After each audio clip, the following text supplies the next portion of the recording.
Hola, ¿qué tal? Yo soy Miguel Cane, su monstruo estrella favorito y anfitrión de La Butaca de Al lado.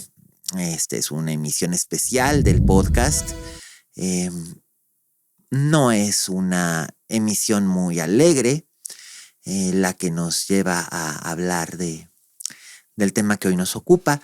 El pasado 15 de enero falleció David Lynch, el más iconoclasta cineasta estadounidense de su generación, yo creo. Aunque bueno, a su generación también pertenecen otros grandes cineastas como Steven Spielberg o como John Waters, todos ellos con una personalidad muy, muy, muy especial, una identidad muy específica, pero probablemente sí, el más iconoclasta sea él, en el sentido de que creó un cine que era único y convirtió cosas que para otros eran grotescas o podrían ser grotescas en belleza, y también convirtió el caos en poesía fílmica a lo largo de una filmografía muy, muy, muy, muy diversa, en la que mezclaba los géneros con una destreza formidable, notable.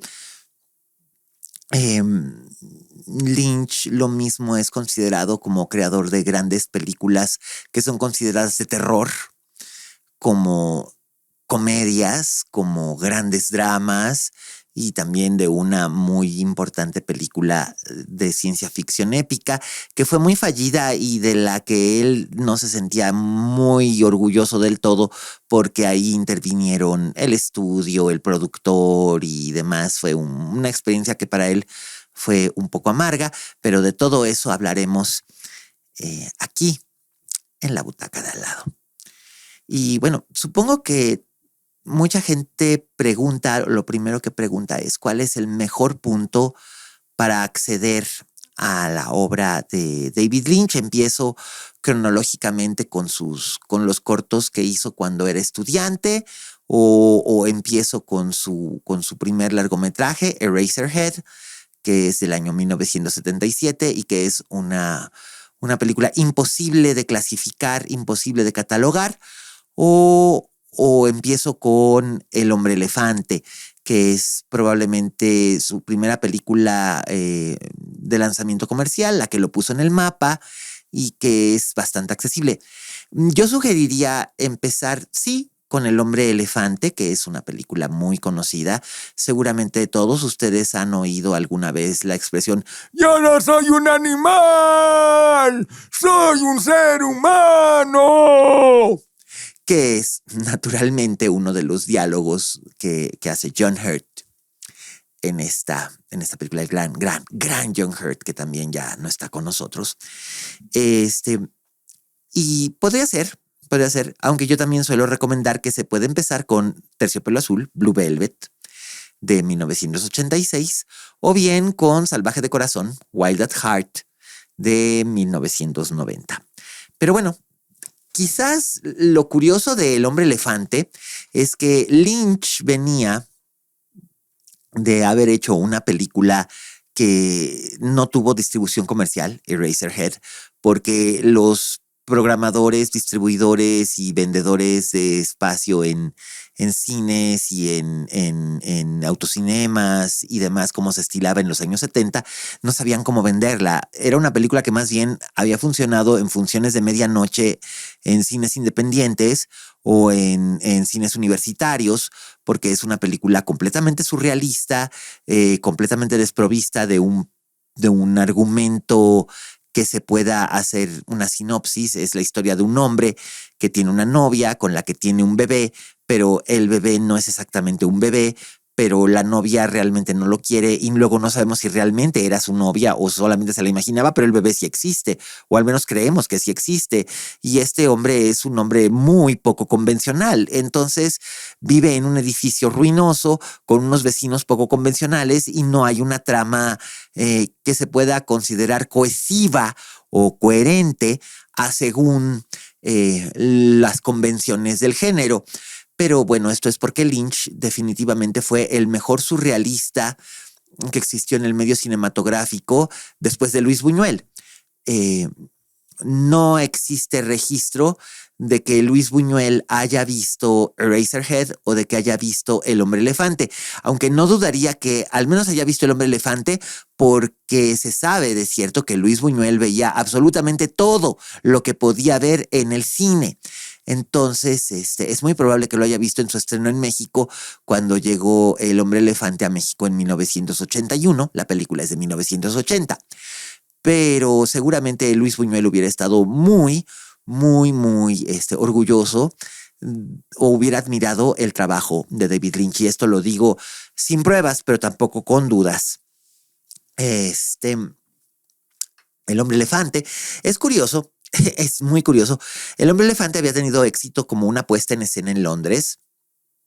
Es la historia de John Merrick, un hombre que tenía una deformidad en su cuerpo osteopática de sus huesos que le impedía tener una vida normal y entonces era un fenómeno de circo y se lo presentaba como el hombre elefante y un médico lo rescata del circo y trata de estudiar su fenómeno, su problema, su problema de los huesos y una vez hace mucho tiempo, como unos 10, 12 años, pasé como 2 horas tratando de convencer a un necio en una reunión. De verdad no sé por qué hago estas cosas.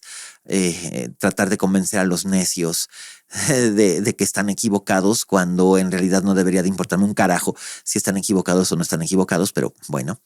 De convencer a un necio de que lo que tenía el hombre elefante no era elefantiasis y no era por eso que le decían el hombre elefante. La elefantiasis es una enfermedad cutánea, es una enfermedad dérmica, es una enfermedad de la piel, pero además para eso existe una cosa que se llama la Universidad de Google y Google es su amigo, úsenlo. Caramba. Pero volviendo al Hombre Elefante, la puesta en escena en Londres había tenido mucho éxito y Mel Brooks, el productor Mel Brooks, que había sido muy conocido por producir películas de comedia como El joven Frankenstein, había admirado ese trabajo y quería hacer una versión cinematográfica de esa historia y pensaba que no quería dirigirla a él porque si la dirigía a él, la gente pensaría ipso facto que sería una comedia. De hecho, su nombre como productor no aparece sino hasta el final de la película.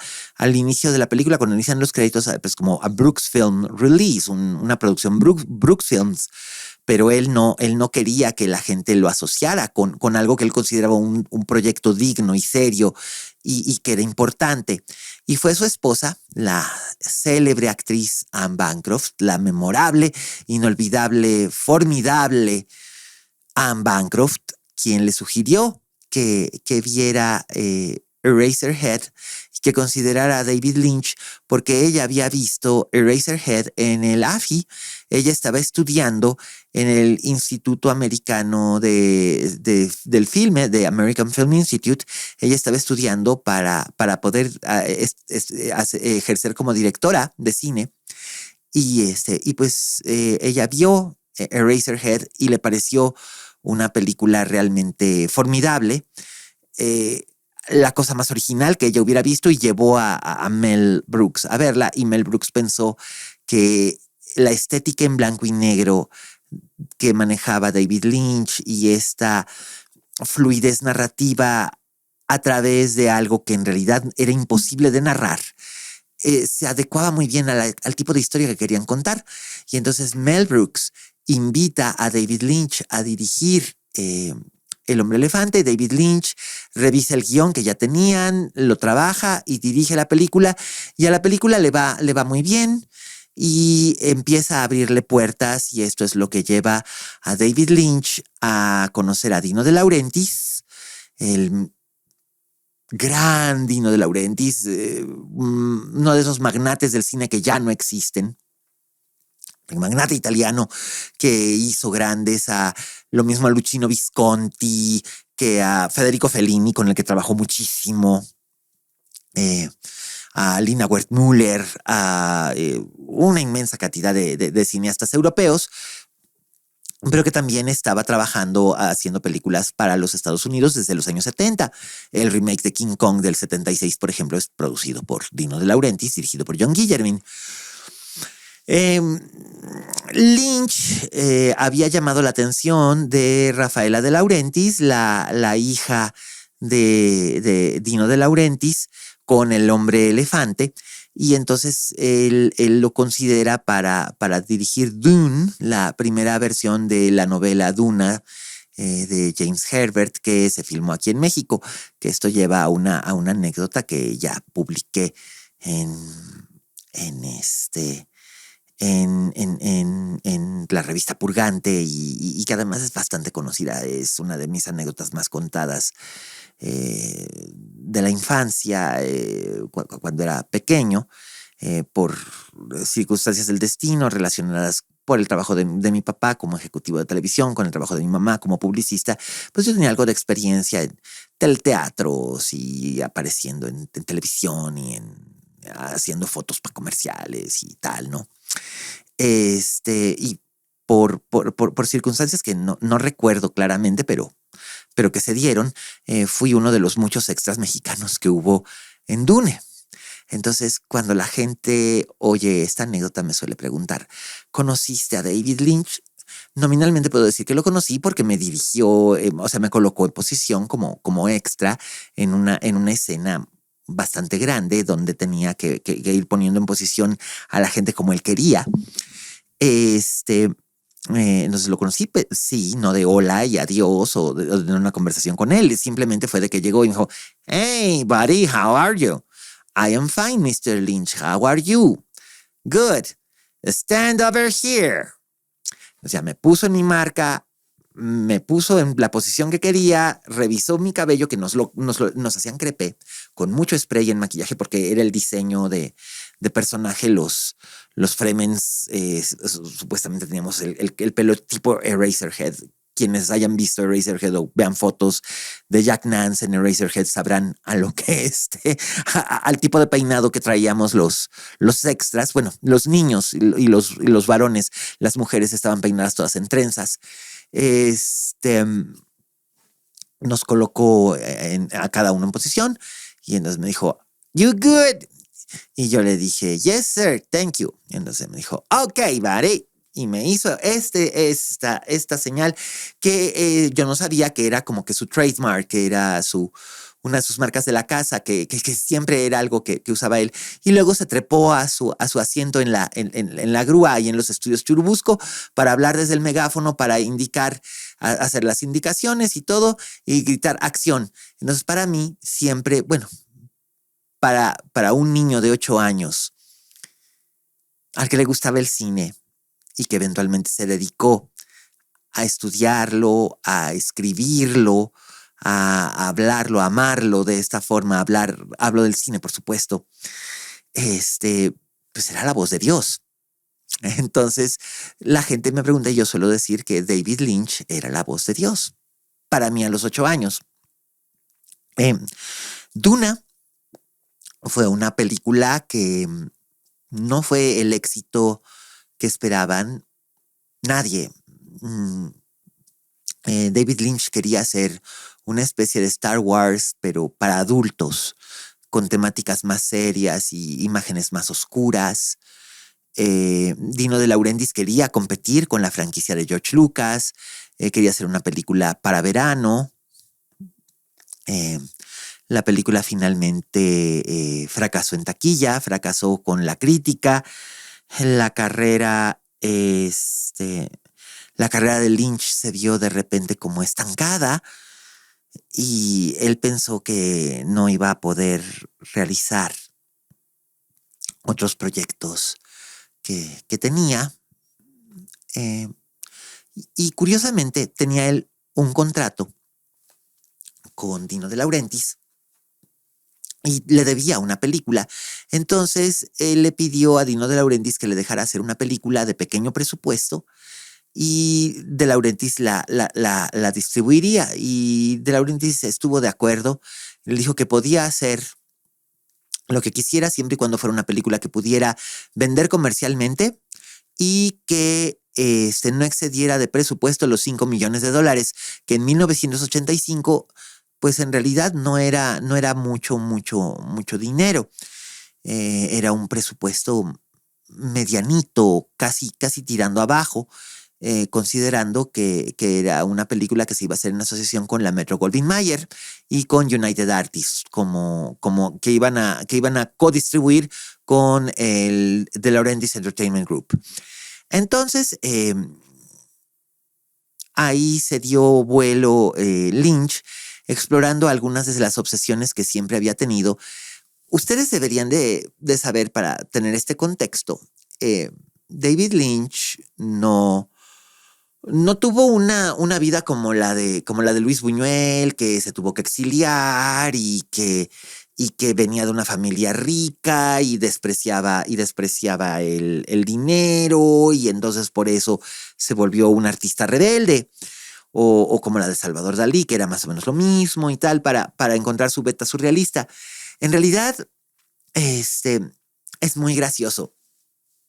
David Lynch nació en 1946 en el pueblo de Missoula, en el estado de Montana, en los Estados Unidos de Norteamérica, en el seno de una familia de clase media. Era un muchachito güerito, simpático, fue Boy Scout, empezó como lobato y llegó a ser Eagle Scout, que es así como que lo más, el grado más alto. O sea, hacía sus buenas acciones, entendía perfectamente bien el lenguaje de las de señas, el lenguaje de banderas, el semáforo que le llaman, sabía encender una fogata. Vamos, era un gran Boy Scout. Era un ejemplo de escultismo, que el escultismo es eso, el ser Boy Scout. Y llevó una vida perfectamente ordinaria y normal. Le gustaba escuchar en la radio a Bobby Darin y a Bobby Binton y a Roy Orbison y a Peggy Lee y no sé, Las Supremas, música de la época en la que él era un adolescente, y sus películas favoritas eran El Mago de Oz, de 1939, y Sunset Boulevard, de Billy Wilder, que eran sus dos películas favoritas y que influyeron muchísimo en él. Y le gustaban mucho los westerns, le gustaban las películas de Alfred Hitchcock, le gustaban los cómics, le gustaban las palomitas de maíz, le gustaban las hamburguesas y le encantaba fumar. Esto eventualmente lo llevaría a su desenlace, es cierto, pero David Lynch le encantaba fumar. Aprendió a fumar a los 16 años y entre los 16 y los 75, 76 años fumó mínimo, al menos al principio o en su época de mayor fumador, fumaba 2 o 3 cajetillas de cigarros diarias. Y en mucho tiempo, y además durante mucho tiempo fumó cigarrillos sin filtro. Digo, ya se imaginarán, David Lynch era curioso verlo en las entrevistas. Era como una especie de producto de su tiempo y al mismo tiempo muy avant-garde, porque usaba este tipo de lenguaje que era el lingo que usaban los niños o los adolescentes en los años 50 y principios de los 60, ¿no? Cosas como "Geez Louise" o "Oh boy, you bet". Y él tenía además este tono de voz que estoy tratando de imitar. No sé si me está saliendo claramente, pero pero era muy, muy, muy, muy, muy peculiar. Yes, indeed. Okay, let's roll. Let's rock and roll. Le encantaba el rock and roll. Entonces, Lynch era un personaje súper curioso, ¿no? Entonces, para que sepan esto, y esta obsesión de la estética de principios de los 60, de la época en la que él era adolescente, 1962, 63, 64, mezclada con lo que se veía en el cine y la televisión, películas como Tammy, con Debbie Reynolds, o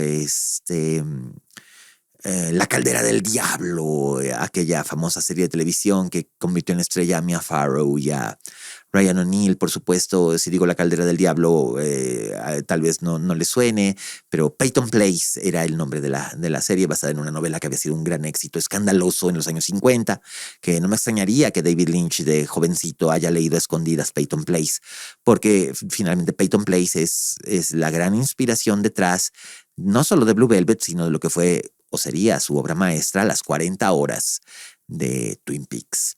Pero de eso hablaremos un poquito más adelante. Blue Velvet, la película que filmó en Carolina del Norte con $5 millones para cumplirle su contrato a Dino De Laurentiis, y que la filmó con total libertad, y fue como que fue su gran albur, fue su última carta.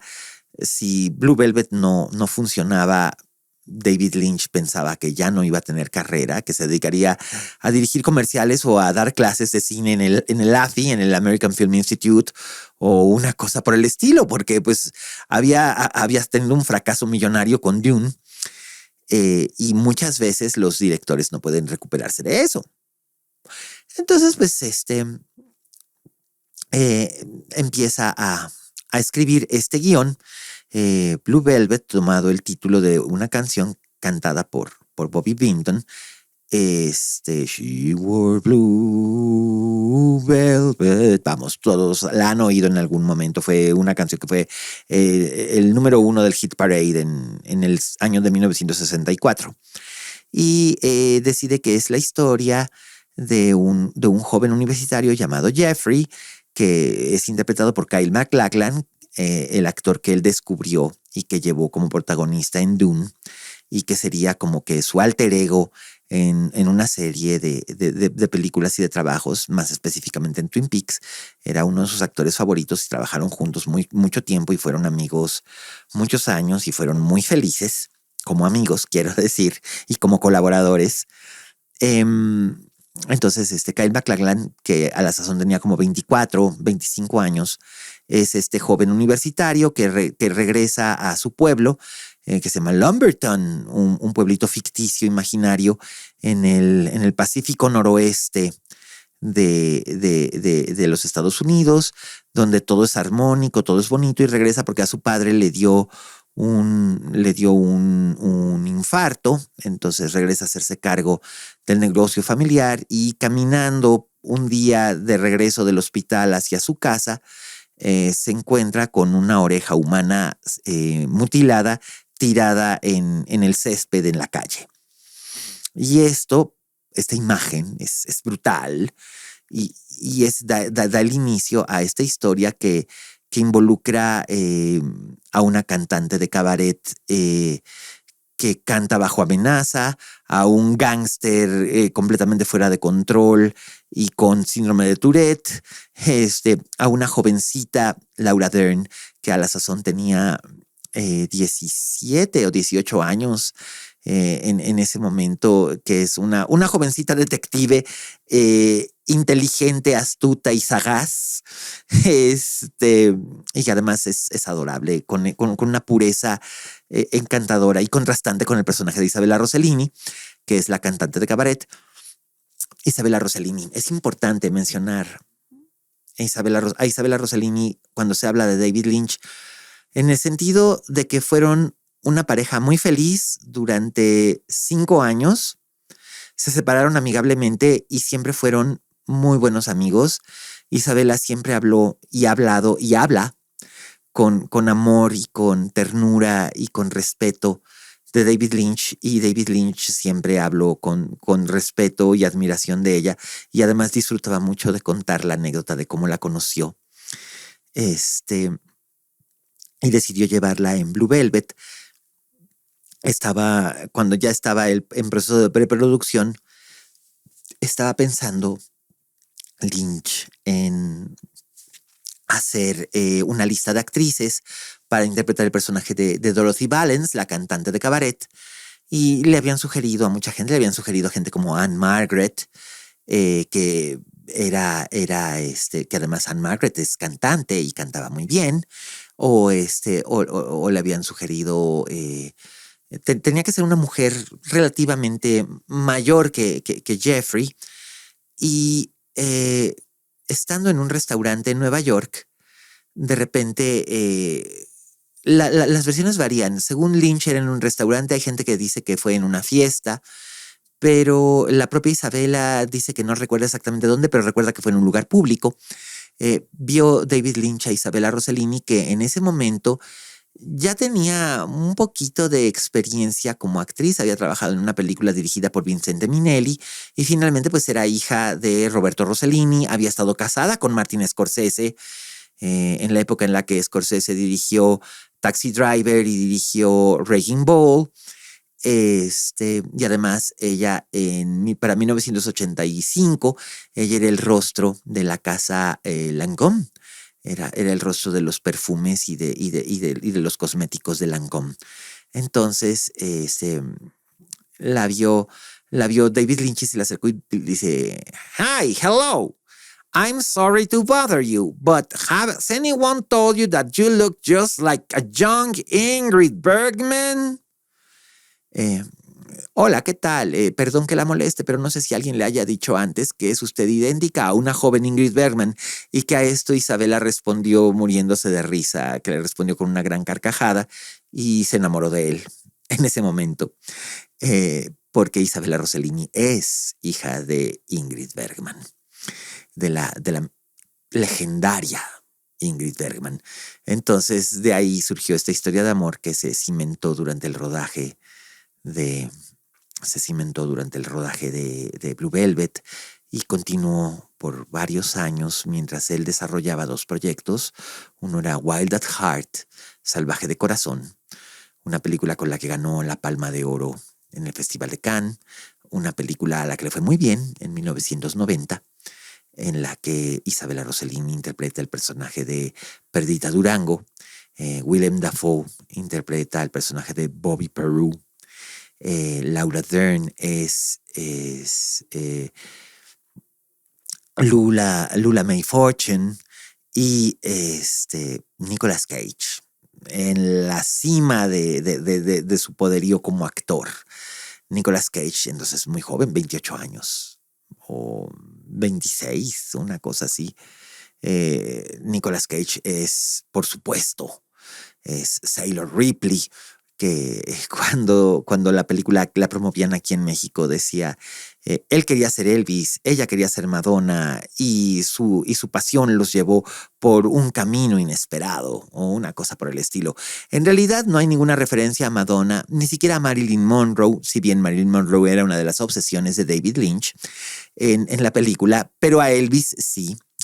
Sí, también era una de las obsesiones de David Lynch. Y Nicolas Cage hace imitaciones de Elvis vistiendo un saco de piel de víbora. "Because this is a symbol of my individuality." Y por supuesto, Laura Dern sale con rubia peroxidada, y hablando en un acento sureño. Y por supuesto, el elenco de esa película lo completa la increíble Diane Ladd como Mrs. Fortune, la madre de Lula May, que es algo así como la bruja mala del oeste, volviendo a la obsesión de Lynch con El Mago de Oz. Y esta película la filma paralelamente a la primera temporada de Twin Peaks. ¿Qué es Twin Peaks? ¿Por qué es considerada Twin Peaks la obra maestra, el magnum opus de este director? Twin Peaks es una especie de... Es un programa de televisión que se estrenó en la cadena ABC en la Pascua de 1990. Primero se estrenó el programa piloto, un programa piloto de 2 horas, que después se comercializó como una película en Europa, dirigido por Lynch, y posteriormente los siguientes 8 capítulos siguieron a lo largo de abril hasta junio de 1990.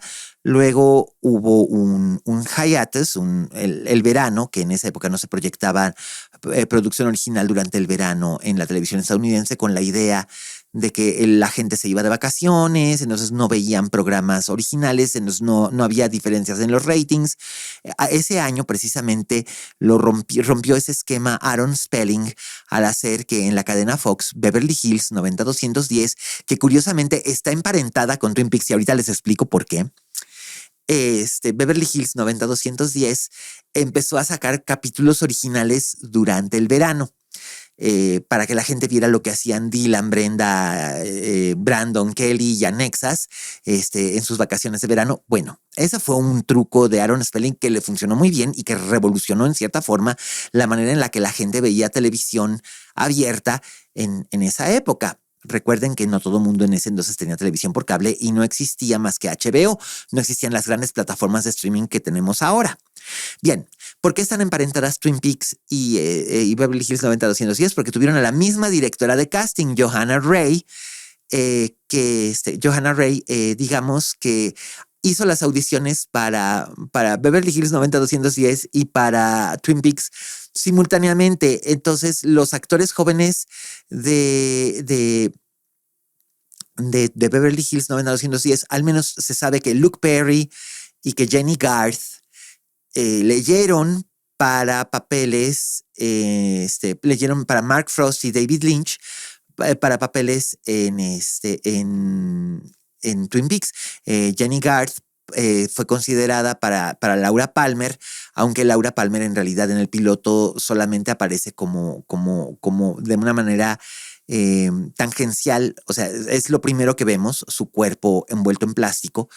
Y Lynch consideró que no, que la chica físicamente era idónea para ser Laura Palmer, pero tanto Lynch como Frost como el agente de Jenny Garth consideraron que ella ya tenía un currículum que ya no garantizaba, y no pensaban que el personaje de Laura Palmer fuera a crecer tanto. Entonces no la aceptaron, y Luke Perry iba a hacer el papel de James Marshall, que es el galán que tienen en disputa Laura Palmer y Donna Hayward, el papel que interpretaba la actriz Lara Flynn Boyle. Pero finalmente decidieron quedarse con otro actor para hacer ese papel. Luke Perry se fue a hacer el papel de Dylan McKay en Beverly Hills, y bueno, ya saben lo que pasó, se convirtió en un ídolo juvenil para la década de los 90. Pero bueno, más allá de este breviario cultural de trivia, para que impresionen a sus amigos, Twin Peaks era una especie de parodia de las telenovelas nocturnas tan populares en los Estados Unidos en esa época. Recordemos que David Lynch de adolescente había sido fan de Peyton Place, la serie de televisión, que fue la primera telenovela nocturna que curiosamente también se ofreció en la ABC y que causó sensación porque era un programa que se transmitía en la noche que trataba acerca de un pueblito donde ocurrían cosas como adulterios, chantajes, explotaciones, bajada de novios, embarazos previos al matrimonio, abortos espontáneos, alcoholismo y esa clase de temas que no se tocaban en los programas como Hechizada o como Mi Bella Genio o como La Ley del Revólver o, vamos, los programas que veían las familias. Este era un programa que se vendía para público adulto. Y con los años las telenovelas nocturnas fueron evolucionando hasta llegar a existir productos como Dallas y Dinastía, que en los años 70 y 80, en los 70 Dallas, en los 80 Dinastía causaron furor, la vida de los súper ricos en sus mansiones y todo esto, pero Lynch y Mark Frost, su socio con el que creó esta serie, querían contar algo tipo Peyton Place. Algo ocurre en este pueblito donde parece que todo es perfecto y el detonador es que encuentran a la reina de los adolescentes, a la hija bien amada del pueblo, que es Laura Palmer, una adolescente rubia, de ojos azules, hermosa, adorable, que hace voluntariado para ayudar a los ancianos, que enseña a leer a los niños, que es buena hija, es buena estudiante, es buena novia, es buena amiga, es la mejor niña del mundo y de repente aparece muerta en circunstancias brutales, envuelta en plástico, tirada en el arroyo. Y a partir de ese momento se van revelando una serie de misterios que están muy, muy enraizados en este pueblito, ¿no? Pero son misterios que eventualmente van adquiriendo una dimensión cósmica y completamente surrealista, ¿no? Por supuesto, esto se va desarrollando no solo en los primeros 28 capítulos o 29 capítulos de Twin Peaks más el piloto. La segunda temporada es un poco fallida porque la cadena obligó a David Lynch a resolver, entre comillas, el tema de quién mató a Laura Palmer, porque durante toda la primavera y el verano de 1990 la gente no hablaba de otra cosa más de que quién mató a Laura Palmer. Todo mundo quería saber quién mató a Laura Palmer, porque además a lo largo de la serie se va descubriendo que Laura Palmer no solamente es la niña de oro del pueblo de Twin Peaks, sino que también se descubre que Laura Palmer tiene una doble vida, que es una joven atormentada por lo que parece ser una personalidad borderline, que es adicta a la cocaína, que se prostituye secretamente en un burdel en otro estado, que ha fingido siempre que es una niña buena, aunque también es una niña buena, digamos que no lo finge, sino que se desdobla. Es una niña buena, pero también es una niña mala, pero es una niña buena, es una niña mala. Entonces esta dicotomía hace que el personaje sea fascinante. Eso fue algo que hizo que la serie para mí fuera fascinante. En cierta forma, a los 16 años, en la época en la que descubrí Twin Peaks, en la que mi generación descubre Twin Peaks, éramos todos adolescentes. En cierta forma, yo era un poco Laura Palmer. Mostraba un rostro ante el mundo y me comportaba de una manera ante el mundo, pero por otro lado tenía otras características personales que todavía no había llegado a aceptar, que me atormentaban y que me hacían sentir que estaba viviendo una doble vida. En realidad no estaba viviendo una doble vida de nada, pero a los 16 años uno piensa esto y el personaje de Laura nos hablaba a las personas que somos así, que pensamos que tenemos secretos y que no sabemos qué hacer con ellos. Y eso hizo que yo me sintiera muy, muy cercano a esa obra de David Lynch y posteriormente a toda su obra. Y ya aprendo, ya sabía delante de quién había estado yo muchos años antes, ¿no? Claro, lo vienes a descubrir y dices, esa está la persona, el que me dijo, hey, Barry, pues es este señor. Mira, pues mira por dónde. Entonces, las primeras 2 temporadas no hubo más. La serie empezó como un hit, un fenómeno cultural. La segunda temporada acabó bastante mal. La gente la abandonó porque la resolución que ofreció Lynch, obligado por la cadena, no era la resolución que la gente esperaba, pero en realidad la gente no sabía qué esperar y la resolución fue un tanto burda. No se trató con fineza y Lynch siempre tuvo ganas de volver para contar esa historia y lo hizo 2 veces más. Lo hizo en una película llamada Twin Peaks, Fuego Camina Conmigo, que se estrenó en 1992 en el Festival de Cannes, donde le fue como en feria, lo pusieron como lazo de cochino, porque la gente esperaba una secuela donde pudiera llegar a una conclusión. La serie había tenido un final abierto que ponía al agente Cooper, interpretado por Kyle MacLachlan, en una situación de mucho peligro, incluso el peligro de perder su alma, por cosas sobrenaturales que se habían ido filtrando dentro del surrealismo que contrastaba con el melodrama del telenovelesco de Twin Peaks, que ese era el chiste. Twin Peaks era por un lado una telenovela y por otro lado era una alucinación, una telenovela alucinógena, si se quiere, y cosa que a mí me parecía sensacional, pero al público más convencional, pues decían que se fumó este güey, ¿no? Y no, como que no lograban entender cuál era el punto. Es que en realidad el punto es que no hay punto. La obra de David Lynch no tiene punto. La obra de David Lynch es una experiencia.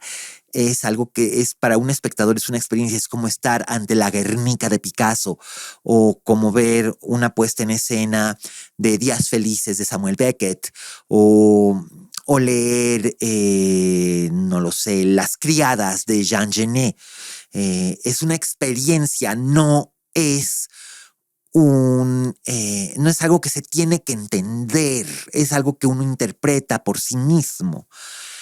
Y en un mundo en el que estamos acostumbrados a que todo, hasta Steven Spielberg nos tiene que explicar las cosas muchas veces, ya se imaginarán que David Lynch era más bien como un renegado, ¿no?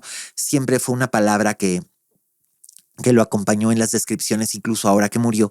Maverick Film Director, Maverick renegado, alguien que iba por cuenta propia, alguien que no rendía cuentas. Eso, pues eso era. Entonces, él vuelve a Twin Peaks en esta película y lo que hace es, él regresa en esa película que es una muestra o nos asoma a los 7 días anteriores a la muerte de Laura Palmer, o los últimos 7 días de Laura Palmer antes de ser asesinada, y se une como para explicar qué fue lo que ocurrió antes de la serie, una especie de precuela. Y ahí hizo un gran trabajo como actriz Sheryl Lee, que es la actriz que ella hacía teatro en Seattle y también hacía algo de foto fija en Seattle. No tenía mucha experiencia todavía como actriz profesional. Posteriormente ha sido una espléndida actriz, especialmente es una actriz de carácter que le llaman ahora en su madurez. En ese momento Sheryl Lee era muy joven, tenía 20 años, una cosa por el estilo. 20, 21 años para interpretar el papel de una chica de 17, pero solamente en fotos y en imágenes y tal. Entonces Lynch decidió que ella sí estaría bien para ser Laura. De hecho, la famosa foto de la graduación de Laura Palmer, que se usó tanto en publicidad, es la foto de graduación de Sheryl Lee. Y en esta película hace que ella dé una actuación formidable porque vamos descubriendo qué es lo que atormenta a Laura Palmer y por qué Laura Palmer es así, por qué tiene estas dos vidas, ¿no? Por un lado, por qué es esta niña buena y adorable y por este otro lado, porque es un demonio o un aparente demonio. Y la película pues no le fue muy bien, adquirió rápidamente un estatus de culto, cosa que no le importó a Lynch, porque de hecho Lynch ya tenía estatus de culto gracias a Eraserhead. Entonces le daba lo mismo. Y después de esta película, él regresa una vez más a Twin Peaks en 2017, 25 años más tarde, para hacer Twin Peaks The Return, una serie de 17 episodios que muchos consideramos, no solamente yo o mi amigo Román Rangel, que sé que escucha este podcast, que también es un espléndido crítico de cine y es el director del Festival Documenta en Querétaro. Consideramos que no es una serie limitada de 17 capítulos como originalmente se plantea, sino que es una película que dura 17 horas, pero que se tiene que ver en capítulos porque de un solo golpe es muy difícil. En eso estoy mucho más En eso estoy mucho más de acuerdo. Son 17 episodios que nos van contando el pasado, el presente y el futuro de Twin Peaks de un modo u otro. El regreso del agente Cooper al pueblo, el regreso del agente Cooper a la realidad, qué es lo que hay detrás del famoso Black Lodge. ¿Quién es Diane? Por fin conocemos quién es Diane, la secretaria del agente Cooper, a quien él se dirige siempre en grabaciones de Good Morning, Diane, o Hello, Diane, pero nunca la habíamos visto en la serie hasta ahora. Es interpretada por Laura Dern, esto no es un spoiler. Y también descubrimos qué es lo que realmente le pasa a Laura Palmer, por qué Laura Palmer es la elegida para este fulcrum de cosas extrañas que suceden en este pueblo extraño. Esto viene del pasado, esto tiene que ver con la fundación del pueblo en cierta forma y también tiene que ver con la familia de Laura Palmer, tanto del lado de su padre como del lado de su madre, en tiempos muy anteriores a la existencia de Laura. ¿Y qué va a suceder con Laura en el futuro si hay un cambio de tiempo? Hay distintas realidades, hay distintos universos. David Lynch no es el papá de los multiversos. En realidad, la persona que creó el concepto del multiverso en ficción fue en los cómics, fue en el año de 1956. Y fue un guionista de cómics llamado Gardner Fox, que fue el que creó para DC Comics el concepto de Tierra 1 y Tierra 2. Tierra 1, la tierra en la que vivimos nosotros, donde los héroes que se leían en ese momento, Flash, Superman, Batman, etcétera, Wonder Woman, Linterna Verde, todos ellos eran de la época moderna, o lo que se llamaba en ese momento la Era de Plata. Ellos vivían en un planeta y en otro planeta vivían que era una tierra idéntica, pero 20 años en el pasado vivían los héroes que habían sido famosos en la época de la Segunda Guerra Mundial. También Superman, Batman, la Mujer Maravilla, etcétera, etcétera, pero en otro periodo de tiempo.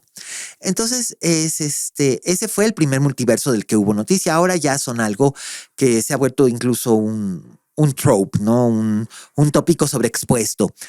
Pero Lynch decide crear y explorar estas dimensiones extrañas y convertir este pueblito en un portal multidimensional y al mismo tiempo que siga siendo un pueblito perfectamente ordinario en el estado de Washington, en el Pacífico Noroeste.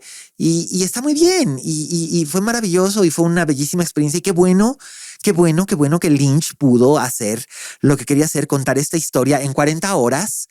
Y probablemente hay gente que dice, es que no tiene sentido. Repito, David Lynch no tiene sentido, no está obligado a tener sentido. De hecho, la única película suya que deliberadamente tiene sentido, aparte de El Hombre Elefante, es A Straight Story, una historia sencilla de 1999, que es la historia de un hombre mayor que va a visitar a su hermano y se traslada en un tractor. Y eso es lo que hace. Va a ver a su hermano con el que no ha hablado en muchos años porque se entera de que está muy enfermo y entonces para irlo a ver va en un tractor. Y en el camino encuentra historias, encuentra gente y es algo muy bonito. Es una película, es más, es la única película de David Lynch para niños o que yo podría dejar que vieran niños o que invitaría a que lo vieran niños porque es muy bonita y es muy tierna y es una historia bien bonita sobre el perdón y sobre la naturaleza de los sentimientos. Pero es probablemente la única que tiene sentido, sobre todo si consideramos que después vendrían estas dos películas a las que me refiero. Por supuesto, son sus dos últimas grandes obras maestras, que son Inland Empire y Mulholland Drive. Mulholland Drive se estrenó en el Festival de Cannes en 2001. Originalmente iba a ser, la filmó en 1999 también. Fue un piloto para hacer otra telenovela nocturna, otra serie, también para la ABC. Originalmente iba a ser un spin-off de Twin Peaks, pero después no, y después decidió que iba a contar esta historia sobre dos mujeres metidas en problemas en Los Ángeles y que tuviera algunos subtextos relacionados con el mundo del cine y tal. Pero la ABC se echó para atrás, dijo que era demasiado complicada como para un público que estaba acostumbrado a a cosas mucho menos retadoras. Pero el productor Alain Sardé decidió que sí había ahí posibilidades, le dio dinero a David Lynch y con el apoyo de Estudio Canal crearon la película como la conocemos ahora. Es la película que convirtió a Naomi Watts en una estrella, eh, sobre una chica llamada Betty Elms que llega a Los Ángeles, conoce a una mujer amnésica llamada Rita y ambas se ven involucradas en una serie de aventuras y desventuras que eventualmente las llevan al otro lado del espejo, o no, en el que sus identidades cambian, el universo cambia, el mundo cambia y, como dicen en el famoso Club Silencio, no hay banda, no, nada es lo que parece. Para quienes han visto la película saben a lo que me refiero. Y esta película fue una sensación, logró la segunda nominación a Mejor Director para David Lynch, ya había sido nominado a Mejor Director por Blue Velvet, al Oscar. Y digamos que fue lo que vino como que a reivindicar a David Lynch después de años de ser como que un gusto adquirido para hacer algo un poco más reconocido. Pero luego en 2006 se estrena Inland Empire, una película que había estado filmando en secreto en video digital, en la que Laura Dern interpreta a una actriz que por filmar una película que es un remake de una película maldita, de repente se ve atrapada en otro tipo de realidad que parece ser que es la realidad de la película que está filmando, pero no está muy segura de lo que está sucediendo porque finalmente ella es una actriz y esto parece ser una película y esto es Hollywood, pero no está muy segura de que en realidad sea la realidad o no sea la realidad, que finalmente es el universo de David Lynch. Y Laura Dern va a donde ninguna actriz se atrevió a ir antes por un director. Salvo Glenda Jackson, tal vez en aquella famosa película de Ken Russell de The Music Lovers, pero aquí Laura Dern va incluso más lejos. Esta es la última película comercial que hizo David Lynch. Posteriormente hizo comerciales, cortos, grabó discos como músico de estos. No voy a hablar porque en realidad no soy crítico musical, no podría apreciarlos, pero sé que hay gente que sí los aprecia. Se dedicó a practicar yoga, a hablar de meditación, también a producir café, a hacer cortos. Hay un corto comiquísimo de él interrogando a un chimpancé, no, a un mono araña. Y es una cosa divertidísima, está disponible por ahí en Netflix, búsquenlo. Eh, Lynch, digamos que se dedicó a hacer lo que quiso, como quiso, cuando quiso, y era un gran artista. Y este especial ha buscado ser un homenaje exclusivamente sobre Lynch, sobre su obra, sobre su visión, sobre su genialidad y sobre cómo nos enseñó tantas cosas sobre el arte. Dibujaba una tira cómica, hacía arte plástico, esculturas. Era un tipo tan extraordinario que con él se rompió el molde. No va a haber otro David Lynch. Ninguno de los directores que vienen detrás, Ari Aster o Robert Eggers o Sean Baker o Diagdo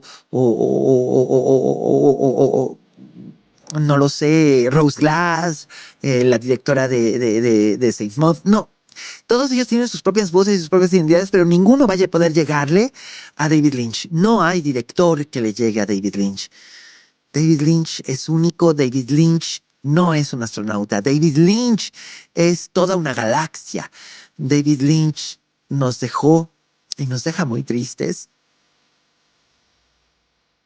Y yo voy a extrañar a David Lynch en el sentido de que disfruté y disfruto muchísimo su trabajo, de que tuve un enormísimo privilegio sin tener idea de que era un privilegio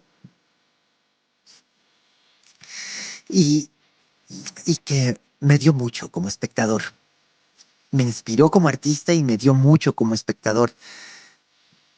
Y yo, eso es algo por lo que estoy siempre muy agradecido a David Lynch, que de un modo o de otro, así como para algunos Francis Ford Coppola o para otros Steven Spielberg o para otros Ingmar Bergman o David Cronenberg o Luis Buñuel o Pedro Almodóvar, es la voz que viene desde las alturas para para mostrarnos el cine de John Ford, para muchos otros, o Alfred Hitchcock. Yo creo que, y quizás por experiencia, esa voz que viene de arriba, de las alturas, de entre las luces del foro, de entre los reflectores, esa es la voz, esa es la voz de Dios. Y esa es la voz de David Lynch. Muchas gracias por acompañarnos.